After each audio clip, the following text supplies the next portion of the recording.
नमस्कार साथियों, मैं कुंदन कुमार स्वागत करता हूं भविष्य निर्माण शिक्षण संस्थान के इस ऑनलाइन परिवार में।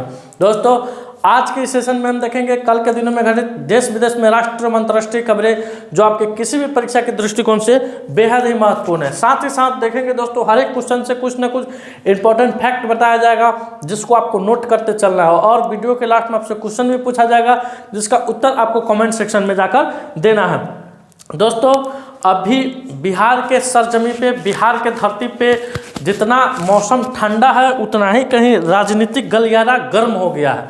क्यों गर्म हो गया है? क्योंकि कल के दिनों में नीतीश कुमार महागठबंधन से अलग होकर अपना इस्तीफा पत्र राज्यपाल जी को सौंप दिए हैं और वे एनडीए के साथ फिर से गठबंधन किए हैं और वे बिहार के 9वीं बार मुख्यमंत्री के पद के लिए शाम को 5 बजे शपथ लिए हैं। साथ ही साथ एनडीए की तरफ से 2 डिप्टी सीएम बनाए गए हैं।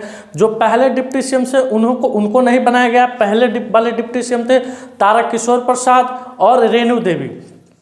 अब जो बिहार के नए डिप्टी सीएम बने हैं वो सम्राट चौधरी बने हैं और विजय सिन्हा बने हैं। सम्राट चौधरी जो कि बीजेपी के अभी अध्यक्ष है वर्तमान में, और विजय सिन्हा जो कि नेता प्रतिपक्ष थे। तो इन दोनों को डिप्टी सीएम बनाया गया है और नीतीश कुमार मुख्यमंत्री की शपथ ली है। साथ ही साथ जो कि इंडिया गठबंधन था, इंडिया अलायंस था, जिसमें कांग्रेस, राजद, जदयू, सपा, बसपा, तृणमूल कांग्रेस, इन सभी दलों ने मिलकर जो इंडिया गठबंधन बनाया था, कहीं ना कहीं वो गठबंधन हमको कमज़ोर नज़र आ रहा, क्योंकि जो इंडिया गठबंधन के संचालक थे, जो सारे विरोधियों को एक खेमा में लाने का काम किया था, वे नीतीश कुमार थे। तो जब सारथी ही नहीं रहा तो रथ कौन चलाएगा? जब सारथी ही नहीं रहा तो रथ कौन चलाएगा? निश्चित है कि वो रथ कहीं ना कहीं गड्ढा में जाके गिर जाएगा। तो हम यह कह सकते हैं कि इंडिया गठबंधन जो कि इस पर हम शॉर्ट्स भी बनाए थे, वे कहीं ना कहीं विफलता के राह पर चला गया है। वो गठबंधन सफल नहीं हुआ क्योंकि नीतीश कुमार पुनः एक बार मोदी जी के साथ गठबंधन कर लिए हैं। दोस्तों, यही नीतीश कुमार है, जब महागठबंधन से जुड़े थे तो एक वीडियो इनका वायरल हुआ था कि मर जाएंगे लेकिन हम बीजेपी के साथ नहीं जाएंगे। मर जाएंगे, बीजेपी के साथ नहीं जाएंगे। उस समय भारत के गृह मंत्री का भी बयान आया था कि कुछ भी हो जाएगा, मैं नीतीश कुमार को अपने साथ नहीं लूँगा। लेकिन ऐसा कहा जाता है कि राजनीतिक में कोई किसी का दोस्त नहीं है, कोई किसी का दुश्मन नहीं है। राजनीतिक में सबके लिए सबके दरवाजे खुला रहते हैं, और वहीं हुआ बिहार में। इनका उपनाम दिया जाता है पलटू कुमार, जो कि फिर से एक साबित हो गया। फिर से पलटू कुमार पलट के और बिहार में 9वीं बार मुख्यमंत्री के शपथ लिए हैं। तो चलिए आज के सेशन को शुरू करते हैं। और आज के सेशन शुरू करने से पहले, कल जो वीडियो के लास्ट में आपसे क्वेश्चन पूछा गया था दोस्तों कि इस साल 26 जनवरी 2024 के दिन परेड के दौरान भारत के मुख्य अतिथि कौन थे? इसका उत्तर हो जाएगा इमैनुअल मैक्रोन, जो कि फ्रांस के राष्ट्रपति हैं। चलिए दोस्तों, आज का सेशन शुरू करते हैं। आज का पहला क्वेश्चन है मेरा, डेटा गोपनीयता दिवस कब मनाया जाता है? तो पहले दोस्तों हम जानते हैं कि डेटा गोपनीयता दिवस क्या है। तो हमारे पूरे विश्व में बहुत सारे देश हैं जिसके पास बहुत सारा डेटा है। जैसे भारत सरकार के पास भी बहुत सारा डेटा है, अमेरिका के पास भी बहुत सारा डेटा है, पाकिस्तान के भी पास बहुत सारा डेटा। तो उस डेटा को गोपनीयता तरीका से किस तरीका से रखा जाए ताकि वो डाटा लीक नहीं हो जाए। यानी भारत का जो भी सुरक्षा का नीति है उसका एक डेटा संग्रह होगा कि किस देश में कौन एजेंसी काम कर रही है, किस देश में भारत के कौन सा रॉ में कौन काम कर रहा है, ऐसे सारे देशों के पास होता है। तो उस डेटा को गोपनीयता बनाने के लिए हर एक साल हम लोग 28 जनवरी को, कब दोस्तों? 28 जनवरी को डेटा गोपनीयता दिवस के रूप में मनाते हैं। अब आपके सामने ऑप्शन में दे रहा है 27 जनवरी, 26 जनवरी और 25 जनवरी। तो 27 जनवरी को हम लोग दोस्तों नेशनल, राष्ट्रीय एवं अंतर्राष्ट्रीय जियोग्राफिकल दिवस मनाते हैं। क्या मनाते हैं? राष्ट्रीय एवं अंतर्राष्ट्रीय जियोग्राफिकल दिवस मनाते हैं।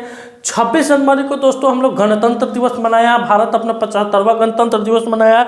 साथ ही साथ अंतर्राष्ट्रीय सीमा शुल्क दिवस के रूप में भी हम लोग 26 जनवरी को मनाते हैं।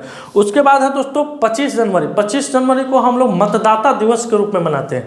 क्या मनाते हैं? मतदाता दिवस के रूप में हम लोग 25 जनवरी को सेलिब्रेट करते हैं। आइए दोस्तों अगले क्वेश्चन की तरफ रुख करते हैं। अगला क्वेश्चन है दोस्तों कि हाल ही में पद्म विभूषण से किन्हें सम्मानित किया गया है? यानी इस साल 2024 के पद्म विभूषण के पुरस्कारों की घोषणा हो गई है। कुल 5 आदमी को पद्म विभूषण पुरस्कार से नवाजा गया है। उस 5 का नाम यहाँ पर दिया गया है। बिंदेश्वरी पाठक चिरंजीवी, अभिनेता जो चिरंजीवी है, वेंकैया नायडू जो भारत के पूर्व उपराष्ट्रपति रहे थे, वैजयंती माला और पद्मा सुब्रमण्यम। ठीक है दोस्तों, तो इसका ऑप्शन क्या हो जाएगा? ऑल हो जाएगा। क्या हो जाएगा? ऑल हो जाएगा। जैसा कि आप स्क्रीन पर फोटो के माध्यम से देख रहे हैं, जिस तरह से इसमें क्रमवार ऑप्शन दिया गया है, उसी तरह से फोटो में भी क्या दिया गया है? क्रमवार दिया गया। आप जानते हैं दोस्तों, बिंदेश्वरी पाठक के बारे में थोड़ा हम लोग जानना चाहते हैं। दोस्तों, बिंदेश्वरी पाठक सुलभ शौचालय के संस्थापक हैं। किसके? सुलभ शौचालय के क्या है? संस्थापक है। जितने भी आपको भारत में सुलभ शौचालय देखने को मिलेगा, उन सभी के संस्थापक कौन है? बिंदेश्वरी पाठक हैं। और साथ में वो एक समाज सेवी भी है, इसलिए उन्हें मरणोपरांत, क्या दोस्तों, मरणोपरांत बिंदेश्वरी पाठक को पद्म विभूषण से नवाजा गया। दूसरे नंबर पर है अभिनेता चिरंजीवी। बहुत चिरंजीवी का बहुत मूवी आया है, बहुत सारे मूवी आप लोगों ने देखे होंगे चिरंजीवी के अभिनय को। तो उनके कला के योगदान के लिए, कला के क्षेत्र में और अविस्मरणीय योगदान के लिए चिरंजीवी को भी इस बार पद्म विभूषण से नवाजा गया। और 3 नंबर पे आते हैं वेंकैया नायडू। वेंकैया नायडू के नाम से आप लोग भली भांति परिचित होंगे। काफ़ी सरल सहज स्वभाव के व्यक्ति हैं और यह राजनीतिज्ञ है। यह राजनीतिक से बिलोंग करते हैं, बीजेपी पार्टी से आते हैं। और पूर्व में यानी जगदीप धनखड़ से पहले भारत के उपराष्ट्रपति कौन थे? तो वेंकैया नायडू थे। तो इन्हें राजनीतिक में अविश्वसनीय कल्पनीय योगदान के लिए इन्हें पद्म विभूषण से क्या किया गया है? नवाजा गया है। अब है दोस्तों वैजयंती माला। क्या नाम है दोस्तों? वैजयंती माला। दोस्तों, भारतनाट्यम जो कि तमिलनाडु की का एक शास्त्रीय डांस है, उस क्षेत्र में इनका योगदान काफ़ी है, इसीलिए इन्हें पद्म विभूषण से क्या किया गया है? नवाजा गया है। अब है दोस्तों पद्मा सुब्रमण्यम। ये भी तमिलनाडु की है और इनका भी योगदान भारतनाट्यम में अतुलनीय है, इसीलिए इन्हें भी पद्म विभूषण से क्या किया गया है? नवाजा गया है। तो दोस्तों, आपके स्क्रीन पर दिख रहा होगा इन लोगों का फोटो। आप इन 3 को तो पहचानते होगा, इसलिए 2 को पहचानने में थोड़ा दिक्कत होगा। तो जिस तरह से ऑप्शन है उसी तरह से क्रमवार में दिया गया है। आइए अगले क्वेश्चन की तरफ चढ़ते हैं, बढ़ते हैं। सर्वोच्च न्यायालय के हीरक जयंती समारोह का उद्घाटन किनके द्वारा हुआ है? तो दोस्तों, अभी 26 जनवरी को 2024 को हम लोग 75वां गणतंत्र दिवस मनाए हैं। इस अवसर पर सर्वोच्च न्यायालय के द्वारा हीरक जयंती समारोह का आयोजन किया गया। तो इसके उद्घाटनकर्ता कौन थे? नरेंद्र मोदी की, द्रौपदी मुर्मू की, डी चंद्रचूड़। तो दोस्तों, डी चंद्रचूड़ अभी सर्वोच्च न्यायालय के मुख्य न्यायाधीश है। डी चंद्रचूड़ अभी सर्वोच्च न्यायालय के क्या है दोस्तों? मुख्य न्यायाधीश है। द्रौपदी मुर्मू भारत के माफ कीजिएगा राष्ट्रपति हैं और नरेंद्र मोदी प्रधानमंत्री। तो अभी नरेंद्र मोदी के द्वारा, किनके द्वारा? नरेंद्र मोदी के द्वारा हीरक जयंती समारोह का उद्घाटन हुआ है। अब दोस्तों, सर्वोच्च न्यायालय आ रहा है, तो क्या आप लोग को पता है कि सर्वोच्च न्यायालय की स्थापना कब हुई थी? तो 1 अक्टूबर 1937 ईस्वी को सर्वोच्च न्यायालय की स्थापना, सर्वोच्च न्यायालय की स्थापना 1 अक्टूबर 1937 ईस्वी को हुई थी। कब हुई थी दोस्तों? 1 अक्टूबर 1937 ईस्वी को हुई थी। सर्वोच्च न्यायालय भारत के नई दिल्ली में अवस्थित है और उसके अभी मुख्य न्यायाधीश कौन है? डी चंद्रचूड़ है। आइए अगले क्वेश्चन पर चलते हैं। अगला क्वेश्चन है दोस्तों परीक्षा पे चर्चा का। क्या दोस्तों?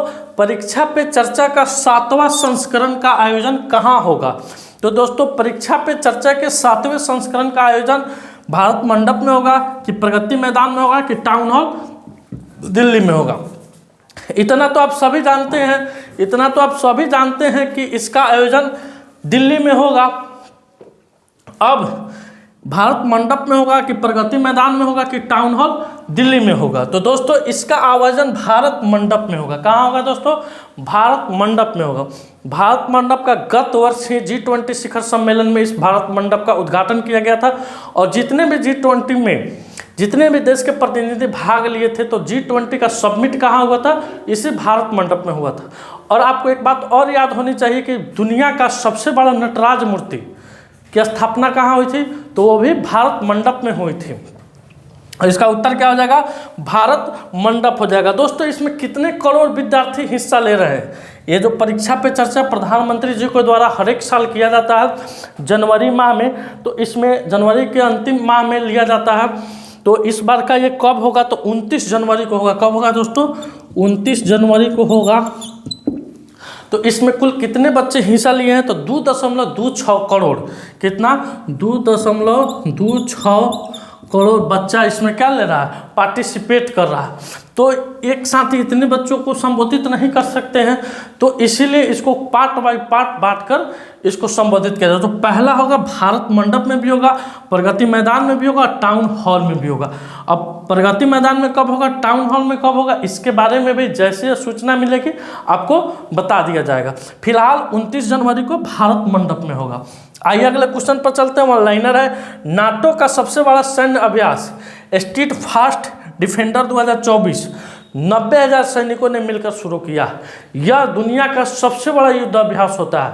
दोस्तों यह दुनिया का सबसे बड़ा युद्ध अभ्यास होता है। इसमें नाटो में कुल देशों की संख्या 30 है और 30 देश, अभी इसमें एक और देश जुड़ा है, 31 हो गया इसकी संख्या, और 31 देश का सैनिक मिलकर इस अभ्यास को करते हैं। दोस्तों आप इसका स्क्रीनशॉट ले सकते हैं। क्वेश्चन की तरफ बढ़ते हैं। CSIR ने गणतंत्र दिवस की झांकी में बैगनी क्रांति पर प्रकाश डाला है, वह किस राज्य से संबंधित है। तो दोस्तों सबसे पहले आपको बता देते हैं कि बैगनी क्रांति क्या है।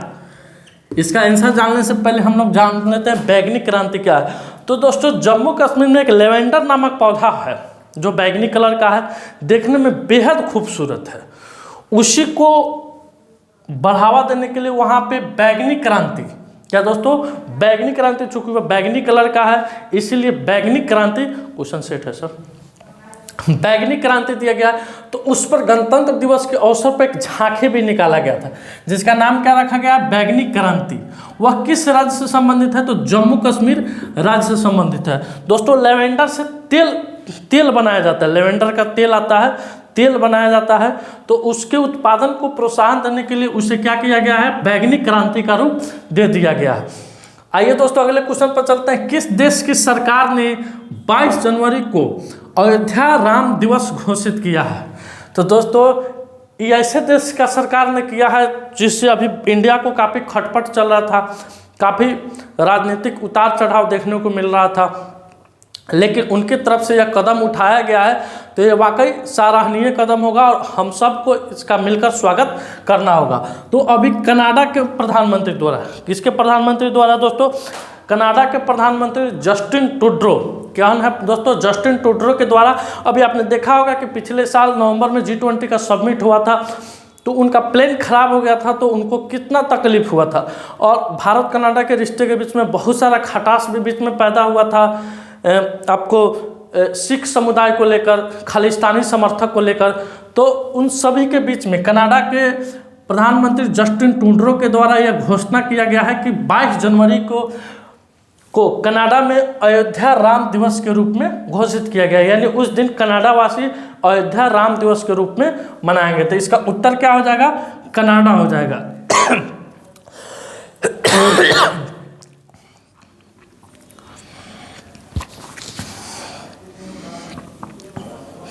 सरक गया है दोस्तों थोड़ा। ICC महिला ODI cricket of the year 2023 किसे चुना गया।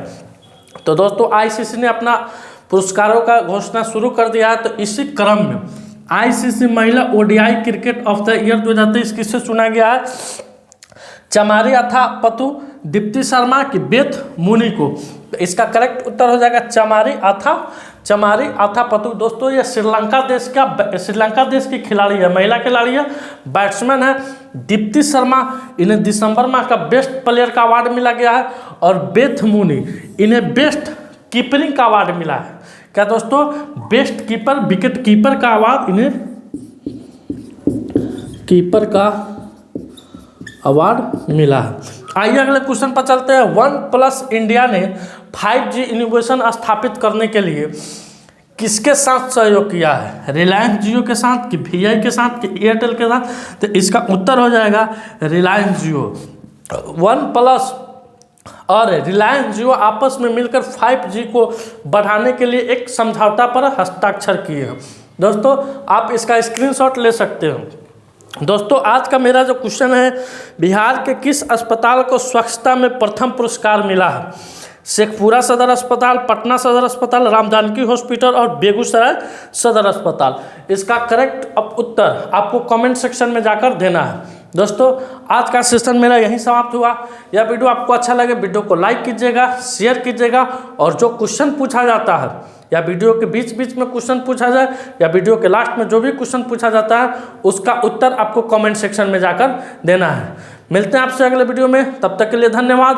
भारत माता की जय।